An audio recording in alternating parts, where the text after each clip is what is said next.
담아서 나오실 때 할렐루야 아주 크게 인사를 해주시면 좋겠습니다.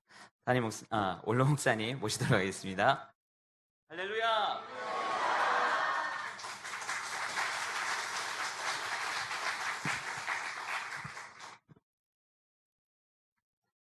네, 제가 아침에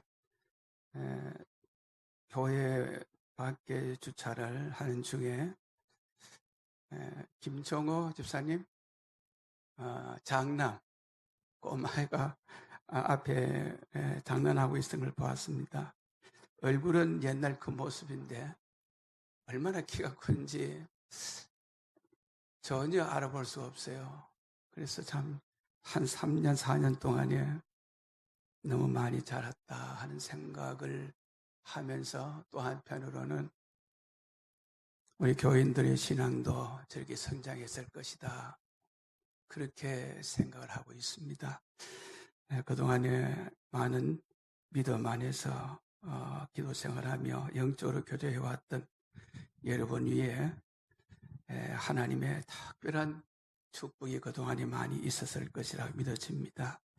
앞으로도 많이 성장하는 교회가 되고 또 평화로운 교회가 되었으면 진심으로 마음속에 그렇게 기도하고 앞으로 여러분을 위해서 기도할 것입니다. 오늘 제가 드리는 말씀은 이 항상 기뻐하고 즐거워하는 우리 기독교인에 대한 모습을 말씀을 드리는 동시에 우리 이와 같은 사람이 되기 위해서는 어떻게 살아야 될 것인가 하는 그 점을 여러분에게 말씀을 드리려고 합니다. 사진을 제가 찍어보니까 사진 찍는 사람 유형이 두 가지 종류로 구분이 되었습니다. 아마추어는 이 피사체를 찍을 때 사실대로 찍어요. 그것은 엎드리거나 높은 곳에 사진을 찍으면 장애물을 처리되고 또 더 좋은 사진이 나올 수 있겠지만은 이런 기법을 사용하지 않고 아주 정직하게 렌즈에 그 모습을 담아냅니다. 그러면 별로 좋은 사진이 못 돼요. 그러나 이제 프로는 좀 다릅니다.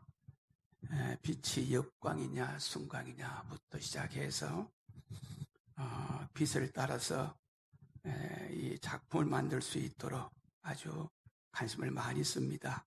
장애물이 있으면 그 장애물을 이용합니다. 자세를 높이거나 낮추거나 또 피사체를 하나의 그림이 될 때 셔터를 눌립니다. 그러면은 정말로 좋은 작품이 탄생이 됩니다. 또 한 가지는 이 폭포를 찍을 때도 삼각대를 꼭 필수 사용합니다. 뭐 대충 찍는 것이 아니고 그리고 좀 셔터 속도를 좀 늦추어서 좀 촬영할 때 입체감, 사실감을 주어서 아주 보는 것보다는 더 확고하게 그림을 만들어내는 그런 기법을 쓰고 있습니다. 또 인물 사진을 찍을 때 그 피사체에 대해서 표정의 관리를 책임지고 있는 겁니다. 사진 찍는 사람이 책임지고 있는 거예요. 그래서 여러 가지 웃기는 말이라든지 여러 가지 말을 통해서 그래 얘기하면서 이 셔터를 누리는데 대충 많이 찍죠. 그래서 연타로 해서 연속 촬영을 하게 되는데 고속 연속 촬영을 하게 됩니다. 사진 한 장을 찍는데 몇 수십 장이 포함이 돼요. 그러니까 그 한 장이 나오기 위해서는 인물이 좋은 인물을 골라내야 되니까 여러 가지 사진을 찍고 좀 각도를 달리해서 찍고 빨리 찍고 해서 컴퓨터에서 그 사진에 여러 가지 똑같은 그 장소에도 사진을 찍어도 어떤 표정이 다를 수 있으니까 그 좋은 표정을 골라냅니다. 그래서 그 좋은 사진 한 장을 만들기 위해서 많이 노력을 한다 그입니다. 그런데 인물 사진 중에서 가장 중요한 것은 웃는 거예요. 자연스럽게 웃는 것입니다. 그래서 대충 보면은 저 얼굴이 못생겨도 웃으면 예쁘게 보여요. 그 잘생기면 더 아주 예쁘게 보이고 말이죠. 그래서 웃는 사진을 만들기 위해서는 대단히 사진 찍는 사람이 관심을 갖게 되고 또 웃는 모습이 자연스러워야 됩니다. 제가 어떤 분들 사진 찍으면 자꾸 아주 부자연스러운 모습을 취해서 참 그건 아닌데 하고 뭐 그런 사진 안 찍어줄 수는 없으니까 제가 한번 찍어보기도 했습니다만은 잔잔한 미소 그게 연출될 때 좋은 사진이 되는 것입니다. 그래서 사진 한 장을 찍는데도 이 좋은 웃음이 거기에 연출이 될 때 좋은 사진이 된다. 그런 말씀을 드리고 싶습니다. 아무튼 우리 중요한 것은 우리 세계적인 명화 가운데 모나리자의 그림을 우리가 가장 어둠으로 취급하는 경우도 잔잔한 미소 때문에 그렇습니다. 아주 웃는 모습이 너무 사람을 아주 끄는 힘이 있다 그 말이죠. 그래서 그런 모습들을 대단히 사람들이 선호하고 있고 또 역사에 남은 명화가 된 것입니다. 아무리 못생겨도 웃으면 좋습니다. 초상집에 외에는 더 슬픔을 안고 있는 사람들이 집에 가서 웃는 거야. 그건 안 되겠지만은 그 외에는 웃음을 싫다는 분이 어디 있겠어요. 참 웃는다, 또 즐겁게 한다는 것은 매우 좋은 것이다. 그리고 대인 관계에서도 그렇습니다. 웃고 만나는 거하고 화를 내서 만나는 거하고 차이가 있습니다. 그래서 우리가 인간관계를 맺을 때에 무표정한 모습으로 서로 만나게 되면은 자꾸 이 괴리감이 있게 되고 거리감이 있게 돼요. 그래서 웃으면서 함께 만날 때 그 분위기를 동화시키는 웃음이라고 하는 건 참 좋다. 그렇게 말씀을 드릴 수가 있습니다. 인간관계 할 때도 좋고 또 우리 생활의 모든 면의 웃음이라는 것은 참 좋은 것이다. 그렇게 말씀을 드릴 수가 있습니다. 그럼 믿는 사람의 표지가 뭐냐라고 묻는다면은 저는 서슴없이 이렇게 말씀드리고 싶습니다. 웃는 모습, 사랑의 모습, 내면의 평화, 기쁨, 즐거움, 그게 믿는 사람의 표지이다. 그렇게 말씀을 드릴 수가 있습니다. 우리 믿는 사람이 특별한 사람들이라고 저는 믿습니다. 하나님 믿는 사람 누구보다 기쁨이 넘치는 사람들이에요. 가령 우리가 성경의 말씀대로 보화가 있는 밭을 발견하고 그를 즐거워하고 가진 모든 걸 받아서 그 밭을 매입하고 즐거워하는 사람들이 오늘 우리들입니다. 이 세상에 발견할 수 없는 보화를 발견한 것입니다. 그걸 발견하고 내 모든 재산을 투자하고 그 밭을 샀는 것. 그건 너무 기쁜 거죠. 즐거워하는 모습. 이게 바로 우리 믿는 사람의 모습이다. 또 한 가지는 좋은 진주 장수와 같다. 그런 말씀을 들 수가 있습니다. 진주 장사는 참으로 세상에 하나밖에 없는 진주를 발견하게 된 겁니다. 이건 세상에 하나밖에 없는 거예요. 근데 이걸 손에 넣기를 위해서 본인은 가지고 있는 소유를 다 팔아서 그 진주를 산 것입니다. 여러분, 이분의 마음이 얼마나 만족하겠습니까? 잠을 자도 기쁘고 좋은 겁니다. 정말로 감사하고 기쁘고 만나고 싶고 그것도 다시 한번 우리가 보고 싶고 그런단 말이에요. 이게 뭐냐? 이거 믿는 사람들의 마음입니다. 교회도 가고 싶고 또 가고 싶고 또 기도하고 싶고 성들 또 만나고 싶고 또 전하고 싶고 말이죠. 그렇다고 해서 이건 아니고 말이죠. 이게 하면 곤란하잖아요. 이건 아니고 이게 하면 제가 무슨 말 여러분 아시죠?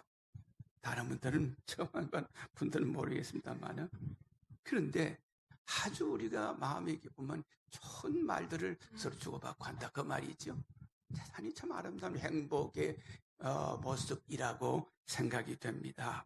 성경에 그런 말씀하셨지 않습니까? 내가 이것을 너희에게 이렇게 말하는 것은 내 기쁨이 너희 안에 있어 너희 기쁨을 충만하게 하려 하심이니라. 너희 안에 기쁨이 더 충만하기 위해서 내가 너희에게 말한다고 예수님이 말씀한 것입니다. 너희 근심하지 말라. 너희 마음이 기쁠 것이요 너희 기쁨을 빼앗을 자가 없나니라 했습니다. 기쁨을 빼앗을 수 없다 그 말입니다. 그리고 또 어떤 성경 말씀 보면은 나에게 구하라 내가 구하면 너에게 기쁨이 충만하게 되리라. 또 데살로니가 전서에 잘 아시는 말씀 가운데 이런 말 있지 않습니까? 항상 기뻐하라, 쉬지 말고 기도하라, 범사에 감사하라. 너희를 향하신 하나님의 뜻이니라. 무슨 얘기입니까? 우리 기뻐하는 이 자체가 하나님 뜻이고 이게 기독교의 표지입니다. 그러니까 여러분, 이 마음에 우리가 억지로 기뻐하는 말은 아니에요. 마음부터 우러나는 이 기쁨은 기독교 안에 있어야 됩니다. 그래서 우리가 영적으로 봐도 기뻐할 수밖에 없는 여건들이 많이 있습니다. 믿는 자들의 기쁨을 가질 수밖에 없는 것들이 있죠. 죄 사함을 받는 기쁨, 하나님의 자녀가 된 기쁨, 내가 영생을 소유하는 기쁨, 내가 하나님의 일을 할 수 있다는 것, 이 기쁨, 예수님 부활에 참여하는 기쁨, 그리고 하나님과 동행하는 기쁨. 이런 기쁨은 세상의 그 어느 것도 비교가 될 수 없는 엄청난 축복 중에 하나가 됩니다. 여러분, 이 축복 어디서 비교할 수 있겠어요? 이 축복 어디에 우리가 이 축복을 바꿀 수 있겠습니까? 세상 사람이 부귀 영화를 누리고 잘 산다고 하지만은 여러분, 이 축복과 비교해 보세요. 상대가 되지 않습니다. 비교가 되지 않지요. 이러한 축복은 우리는 믿는 사람이 다 가지고 있는 거예요. 이런 기쁨을 가지고 있습니다. 그런데 두 번째 제가 드리고 싶은 말씀은 그런데 실상은 어떠냐는 이야기입니다. 이거 제가 묻고 싶은 이야기입니다. 있어야 할 기쁨은 찾아보기 힘들고 교회 종교적인 행사에 몰두하고 사는 예수님 당시의 모습과 뭐가 다를 바가 있겠느냐. 있어야 할 하나님 주신 영적인 축복, 이 기쁨이 우리 속에 있어야 함에도 불구하고 그건 사라지고 일정한 종교의 행사만 남아있는 것. 이런 모습들을 보면서 참 예수님이 당시하고 거의 같다, 그렇게 말씀을 들을 수가 있습니다. 예수님이 당시에 그들의 종교의 모습은 한 습관적이었어요. 습관적이고 의식적이고 말이죠. 요한복음 7장에 보면 장막절에 대해서 말씀이 나와 있습니다. 전국 각지에서 장막절을 지키기 위하여 8일간 행사를 참석하게 됩니다. 이제 마치는 날은 계단 주에 7번 돌면서 호산나를 부르기 때문에 호산나의 날이라 그렇게 말합니다. 버드나무 잎을 흔들어 떨어뜨리기 때문에 버드나무의 날 이렇게 말하기도 하고, 계단 곁에 종려 가지를 쪼개기 때문에 가지를 치는 날이라고 별칭을 붙여서 말합니다. 이 모두가 광야에서 목말랐던 당시에 우리에게 물을 주었던 것을 기념하는 행사입니다. 광야에서 물이 없던 그곳에서 하나님이 물을 준 것을 기념하는 하나의 행사입니다. 그들은 그 행사에 참여해서 이제 7일간 매일 아침에 제사장이 금 항아리에다가 실로암 못에 가서 물을 길러다가 그는 군중들이 노래합니다. 기쁨으로 구원의 우물들에게 물을 기르리로다 하고 군중들이 노래하면은 그 제단에다가 계단 서편입니다. 이게 물을 이렇게 붓습니다. 이것은 우리 조상들에게 하나님이 생수를 준 것을 기념하는 하나의 기념하는 예식입니다. 근데 여러분 어떻습니까? 그들이 이렇게 치중하는 그것만 중요한 것입니까? 지금 그들의 마음은 목말라하고 있는 것입니다. 그들은 가뭄과 같습니다. 땅이 갈라지는 가뭄과 같고 생수가 그들에게는 없습니다. 정말로 문제가 뭐냐면은 조상들의 그 기념도 중요하지만 현재 이들에게 생수가 필요한 것이 중요한 것입니다. 그런데 중요한 이것은 뒤에 두고 종교의 어떤 그 행사에만 분주하고 그 절차에만 분주하고 있다 그 말이죠. 그들은 평화를 자랑하고 하나님의 그 생수를 얘기하고 있지만 참으로 있어야 할 마음에는 생수가 없다는 얘기입니다. 그런데 이것이 예수님 보기 너무 안타까운 거예요. 생수의 근원이신 예수님이 바로 곁에 있음에도 불구하고 배척하는 겁니다. 그리고 그 조상들이 했던 그것을 반복으로 행사를 치중하고 있다 그 말이죠. 그때 예수님이 뭐라고 한도 아십니까? 명절 끝날에 외쳤습니다. 누구든지 목마르거든 내게 와서 마시라. 나를 믿는 자에게는 배에서 생수의 강이 흘러나리라. 누구든지 목말라 하거든 내게 오너라. 목마르든 내게 오라는 겁니다. 목마른 이 군중을 향하여서 내게 오라고 하는 말씀이 바로 그 얘기입니다. 내게 오라는 것입니다.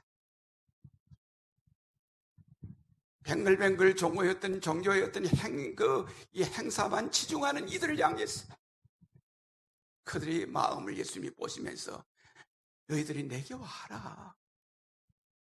너희 마음의 생수를 얻으라. 주님은 그렇게 말씀하고 계십니다. 그 안타까운 말 아니겠습니까? 그러면 우리는 어떻습니까? 그 당시의 모습들이라고 하면 오늘 우리들의 모습은 기쁨과 평화를 예수님은 주셨지만 실상은 나 자신 괴로움과 어떤 문제의 근원이 끊임없이 우리 안에 발견됩니다. 내 안에 여전히 불안합니다. 내 안에 여전히 역시 일어나고 있고 무거운 짐이 계속 내 안에 일어나고 있습니다. 믿는 자들에게 주시는 참 기쁨은 배에서 흘러나오는 이 기쁨이 전혀 오늘 우리에겐 상상도 못할 정도로 우린 침울한 사람으로 지금 살아가고 있는 것입니다. 은혜를 받은 우리는 정말 예전에는 그랬지만 지금은 안 그렇습니다. 정말 모든 게 달라졌습니다. 좋아졌습니다. 그렇게 말하고 나의 모든 욕망으로부터 완전히 자유로워졌습니다. 라고 얘기를 합니다. 근데요, 물론 거듭나면 사람이 변화되고 자유로운 건 맞습니다만은 욕망으로부터 완전히 자유롭지 못합니다. 지속적으로 죄는 내 안에 고개를 내밀고 있고 죄에 대해서 끊임없이 우리는 그 여러 가지의 공포를 죄가 나에게 전해주고 죄로 인하여서 많은 무거운 짐을 안고 우리가 지금 살고 있는 것입니다. 참 슬픈 일입니다. 오직 바울이 답답했으면은 나는 공고한 사람이로다. 이 사망의 몸에서 누가 나를 건져내겠냐고까지 말하게 된 것입니다. 자, 그러면 마지막으로 그럼 어떻게 해야 될 거냐? 어떻게 해야 될 거냐? 이게 중요할 거 아니겠습니까? 하나님이란 은혜를 주셨는데 우리는 그걸 하지 못하다는 겁니다. 사람에게는 왕적인 세력으로 힘을 행사하는 죄라는 것이 있습니다. 여러분, 죄라고 얘기했을 때 우리 한국의 우리나라 말로 죄라고 그러면은 간음죄, 도둑질 다 포함이 됩니다. 근데 바울이 말할 때는 그것도 포함이 되지만은 우리나라 말하는 것처럼 그런 정도의 죄가 아닙니다. 일종의 죄를 인격으로 본 거예요. 죄의 세력, 죄가 왕이 되고 인간은 그 죄 밑에서 종로를 타는 거. 그래서 우리 영어 가운데 신이라고 그랬잖아요. 신은 이 단수 죄를 설명한 것입니다. 신적하는 것은 죄 복수죠. 그러니까 범죄를 얘기하는 것입니다. 지금 얘기하는 건 신을 얘기하는 겁니다. 신. 오늘 우리 인간 속에 신. 그 무슨 얘기입니까? 내 안에 나의 성품이 신이 있습니다. 죄가 있습니다. 죄가 왕이 돼서 왕 같은 세력으로 나를 사로잡습니다. 그 죄가 어디 있느냐고 묻게 될 겁니다. 우리 안에 있습니다. 그 무서운 죄가 내 안에 있습니다. 육안에 있고 내 안에 있습니다. 믿음을 가진 자는 언제나 그것에 완전히 벗어나서 그와 상관없는 게 아닙니다. 언제나 길을 노리고 있는 겁니다. 그리고 죄가 있다는 걸 어떻게 알 수 있습니까? 율법을 보면 알 수 있습니다. 율법이라는 거울을 보면은 내가 얼마나 철저하게 탈된 존재다. 얼마나 내 안에 이 죄라고 하는 게 나를 끊임없이 생각하는 것도 죄고 내가 마음에 먹는 것도 죄라는 것을 정확하게 지정해 주는 것이 율법입니다. 우리가 보통 때는 잘 모릅니다. 주님의 말씀을 듣고 뭘 하게 될 때는 왜 그렇게 변명이 많은지요? 왜 그렇게 이유가 많은지요? 왜 그렇게 한계가 많은지요? 왜 나 때문에 왜 나에게만 이렇게 주느냐고 하나님에게 항의를 하는 일이 너무 많지 않습니까? 그 죄가 그런 것입니다. 죄가 우리를 끊임없이 이끌어가고 잘못된 길로 만들어 갑니다. 그럼 죄가 어떻게 벗어나느냐? 절대 벗어날 수가 없어요. 절대로 벗어날 수가 없습니다. 내 힘으로 안 돼요. 스스로 안 됩니다. 여러분, 죄를 내가 어떻게 벗어날 수 있습니까? 내 얼굴은 좀 검습니다. 그런데 여러분, 희게 어떻게 할 수 있습니까? 내가 흑인입니다. 그런데 내가 어떻게 백인이 될 수 있습니까? 날 때부터 백인은 백인으로서 사는 것이고 흑인은 흑인으로 사는 겁니다. 여기에 내 안에 있는 죄의 강한 우주적인 힘, 왕적인 힘, 왕적인 세력의 힘을 내 안에 있는데 이 죄가 발동할 때마다 우리 해서 안 되는 죄들을 자꾸 짓게 되고, 그러니까 이 죄 공장이지요. 이것이 죄라고 하는 것은 죄 공장입니다. 죄가 있기 때문에 많은 죄들을 만들어내는 거죠. 그런데 이 죄가 있는 한 우리는 내 가슴 속에 평화와 기쁨을 만끽할 수가 없습니다. 어떻게 죄에 벗어날 수 있겠느냐? 이건 안 됩니다. 내가 태어날 때부터 죄라고 하는 게 나를 찾고 태어난 거예요. 그 인간의 이 불행한 인간의 모습입니다. 그래서 아담의 성품을 내가 가졌다 그 얘기입니다. 그러니까 이건 불행한 이야기죠.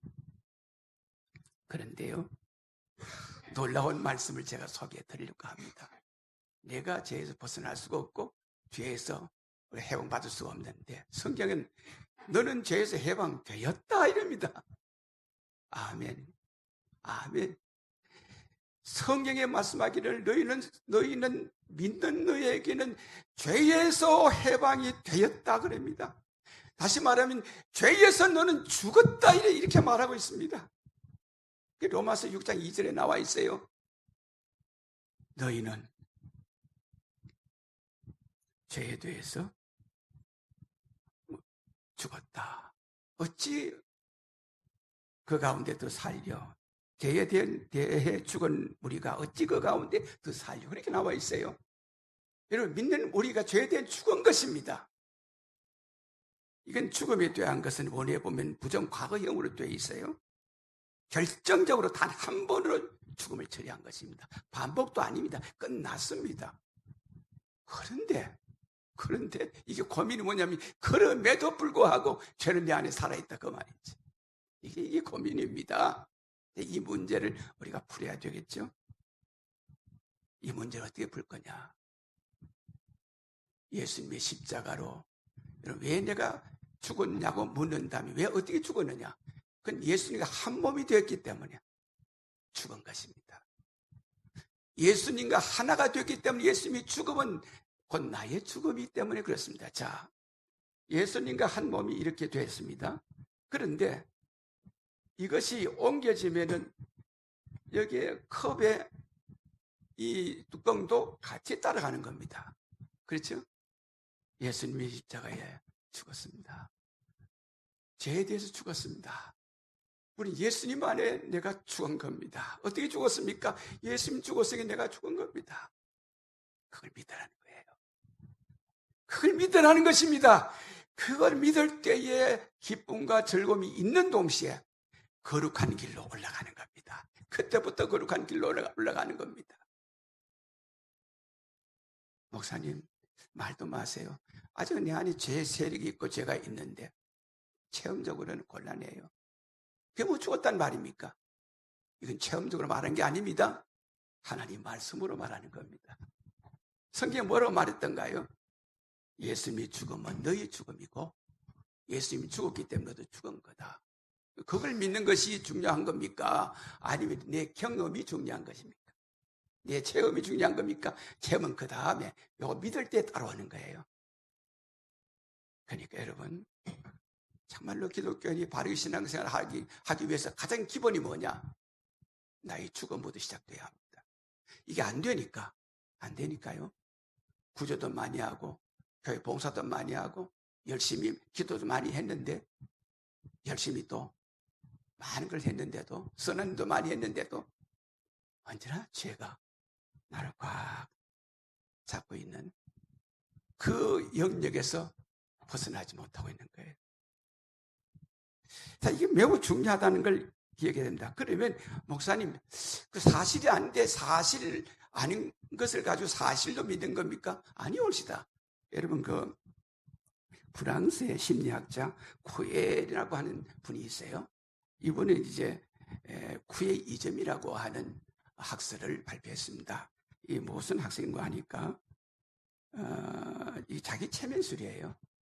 그러니까 이제 가령 시합을 하는 운동선수에게 너는 이길 수 있다 계속 반복으로 주입을 시킨다는 거죠. 뭐 한 번도 아니고 두 번도 아니고 계속 너는 이길 수 있다, 하면 된다, 뭐 그런 얘기를 많이 하잖아요. 하면 된다 계속 반복을 얘기했습니다. 근데 뒤에 결과를 보니까 역시 되더라는 거예요. 이게 뭐냐 하면은 그의 이즘입니다. 이분이 그 학설을 발표했죠. 여러분, 이거는 사실이 아닌데 가상을 생각하고 하면 된다고 해서 성과 올라가는 겁니다. 여러분, 내가 십자가 예수님과 함께 내가 죽고 내가 예수님 안에 다시 부활했다는 말은 이게 가상입니까? 사실이 아닌 걸 가지고 그래 믿는 겁니까? 아니 봅시다. 이건 사실입니다. 왜? 주님과 나 연합된 내가 됐다면 주님이 죽으면 나의 죽음이에요. 주님의 부활은 나의 부활이에요. 지금 그런 상태에 내 존재는 바로 그런 존재예요. 내 존재가 여기서부터 시작이 돼야 합니다. 주님의 죽음과 주님의 부활, 거기에서 내 존재가 시작이 돼야지 신앙이 되는 겁니다. 이게 그대로 놔두고 어떻게 신앙할 겁니까? 아직 내가 살아있고. 그런데 이거는 명확하게 사실입니다. 주님의 십자가가 가짜입니까? 주님의 부활이 가짜입니까? 진짜라면 나에도 진짜예요. 이건 매우 중요한 것이다, 그렇게 생각을 합니다. 그런데 죄에 대한 죽었다는 건 매우 중요한 것입니다. 여러분, 우리의 신분이 뭐냐 하면은 이제 죽음, 우리 과거의 죽음이라고 하는 걸 지나서 이제 영적인 예수님 안에 부활된 몸으로 매일매일 살아가는 겁니다. 이럴 것까지 생각하는 겁니다. 자, 이게 이제 이렇게 되면 자꾸 체험으로 갈 수가 많이 있는데 이건 아니라 그 말이죠. 자, 그럼 제가 이 얘기 하나 해드리죠. 100년 전에 미국에 남북전쟁 당시였습니다. 그 전쟁의 결과가 노예 제도가 미국에 폐지를 하도록 된 겁니다. 대단히 참 잘한 거죠. 흑인들이 노예였는데 노예가 완전히 폐지됐습니다. 이제는 흑인들이 자유가 된 겁니다. 옛날에는 짐승처럼 흑인을 팔고 사고 했던 겁니다. 주인이 내 전부를 나를 이렇게 컨트롤하고 있기 때문에 주인이 원하면 내가 마음대로 할 수밖에 없어요. 짐승과 똑같았습니다. 근데 이제 그게 아니에요. 주인과 이 사람은 동일한 거예요. 완전히 해방된 거예요. 그런데 해방이 됐습니다. 됐는데 아직도 나이 많은 흑인 많은 분들이 자기 옛날에 주인만 지나가면 벌벌 떤다는 거예요. 왜? 나를 팔아 넘기지 않겠는가? 나를 괴롭히지 않겠는가? 벌벌 떤다는 겁니다. 이미 이 주인하고 관계가 없는 거예요. 근데 벌벌 떨고 있는 거예요. 노예가 아닙니다. 근데 노예가 아님에도 불구하고 노예로 사는 거예요. 이게 불행입니다. 여러분, 제가 드리고 싶은 말은 너무 중요한 말입니다. 기독교의 진리가 어디인도 아십니까? 우린 죄의 노예가 아님에도 불구하고 죄의 노예처럼 살아가고 있습니다. 이게 불행입니다. 그럼 어떻게 해야 되느냐? 예수님이 십자가의 죽음과 예수님의 부활의 사건을 나의 것으로 언제나 기억하세요. 성경 뭐라고 말했던가요? 이렇게 말했습니다. 너희도 너희 자신을 죄에 대하여 죽은 자요 그리스도 예수 안에서 하나님 대하여 살아있는 자로 여길지어다 그랬습니다. 십자가로 나의 죽음을 여기고 예수의 부활을 나의 부활로 여기라. 여기는 언제까지 해야 되느냐? 아침부터 저녁까지. 내가 숨 쉴 때까지 언제 내 머릿속에는 첫째도 죽음을 여기고 두 번째도 내가 죽음을 여기는 겁니다. 어떻게 죽었느냐? 예수님 안에서 나는 십자가에 죽었어. 이건 온종일 그 생각 속에서 내가 존재해야 됩니다. 왜? 그렇지 않으면 내 안에 죄가 활동하는 기회를 주고 있기 때문입니다. 그리고 예수님만 나는 부활이 했어요. 그 예수님 체험과 관계없으면 여러분 마음 나는 아직까지 그런 관계가 아닌데 왜 그렇게 믿느냐고 말하지 마세요. 성경에 그렇게 믿으라고 하는 게 믿는 겁니다. 그 믿고 나가면은 영적으로 부활된 새 사람의 행복과 기쁨이 마음에 나타납니다. 결론적으로 말씀을 드리겠습니다. 사마리 여인에게 말씀했습니다. 누구든지 이 물을 마시는 자마다 다시 목마르거니와 내가 주는 물을 먹는 자마다 다시 목마르지 아니하리라 그랬습니다. 절대로 목마르지 않을 것입니다. 주님과 함께하는 죄에서 조응되지 않는 이상 우리는 십자가에 죽었어요. 완전 주님을 믿으세요. 예수님 안에 있습니다. 내가 예수님 안에 새로운 사람이 있는 거예요. 그게 나의 존재예요. 그게 기독교의 존재입니다. 새로운 존재예요. 모든 여기서 시작하지 않으면 모든 것이 고통스러워요. 기도하겠습니다. 은혜로우신 아버지, 참으로 기독교의 본질 중에 본질인 소중한 말씀을 함께 나누었습니다. 하나님 참으로 귀한 종들에게 이 진리를 깊이 가슴속에 명상해서 언제나 죄의 종이 되지 않게 하옵소서. 죄의 종이 아님에도 불구하고 죄의 종이 되어 살았던 우리가 이젠 담대하게 굳게 서서 죄를 물리치는 믿음의 근속들이 되게 하옵소서. 예수님 이름으로 기도했습니다.